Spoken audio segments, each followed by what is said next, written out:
Hey, it's Jordan. We just got off the bus ride from hell, where we almost died 7 times, and I almost vomited at least 3.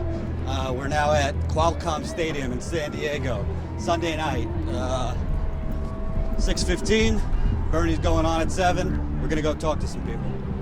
In terms of a moment on this campaign for sure. I've been traveling with the campaign for a while now, since November, working with the campaign and helping support them across the country. And What have you been doing with them? I used to be on staff, now I'm a volunteer.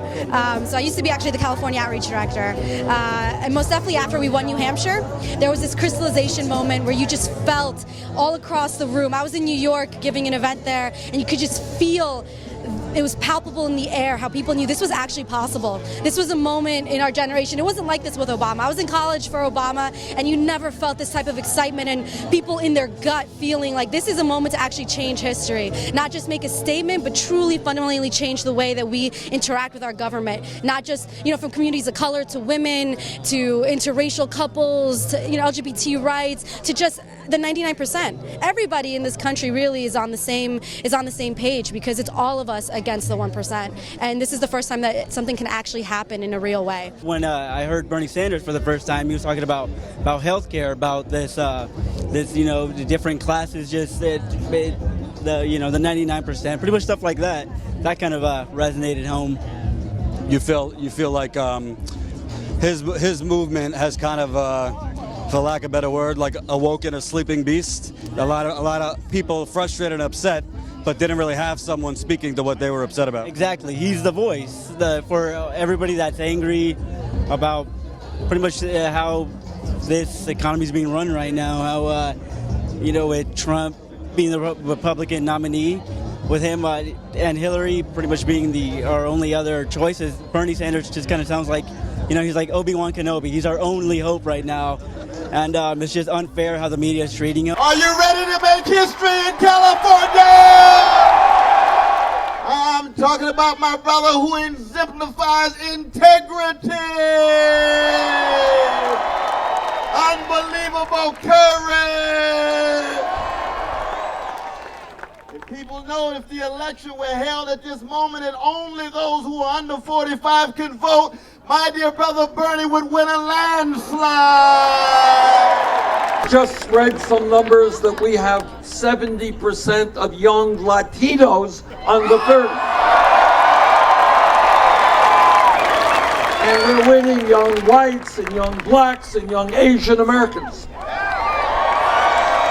And why is that important? It is important because the message that we have been fighting for during this entire campaign is a message of social justice, of economic justice, of racial justice, of environmental justice. And that message is now in the hearts and souls of the overwhelming majority of younger people in this country, which means our message is the future of America. Bernie kind of came on my radar at the beginning of last summer. I heard about him on the internet, so I go on kind of the forums. Reddit was a big one for me, so they kind of tuned me into this progressive voice that was going to be in this upcoming election, and that really struck a chord with me when I started learning about some of his policy prescriptions, and basically that was the beginning of my love for the man. So. And what do you think of these the Democratic establishment saying, all right, if it's not him, Bernie's people they'll fall in line? I think they're crazy. I don't know. I mean, they're propping up probably the weakest candidate in Hillary Clinton, in my opinion. I mean, she's got FBI investigation going on right now. She basically represents the establishment. She's kind of hawkish in her foreign policy. A lot of things that I can't really vibe with. So you sound like a Bernie or Buster. Yeah, I'm not ashamed to say that. I think the media, in their ever-ending, orgy of the horse race and Donald Trump has a booger and all this, kind of because they're in their little bubble, they don't really understand this moment. They don't understand. A lot of them say, "Oh, Bernie supporters, they'll unify. Everybody's going to unify." I think two major mistakes there. One is they don't understand the seriousness of this movement.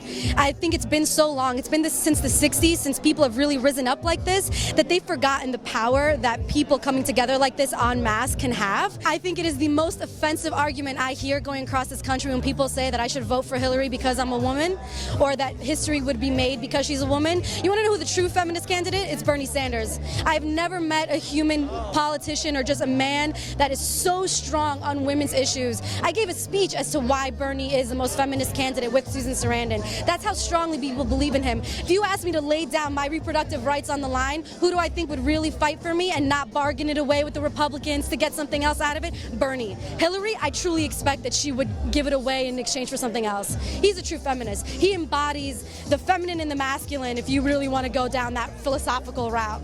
I can't speak on behalf of all the millennials, but for me, I've always been a strong supporter of Bernie for his policies and especially his lack of corporate money that he takes. But I think for my generation, it was the other candidates coming into perspective of saying, wow, look at where America's at right now.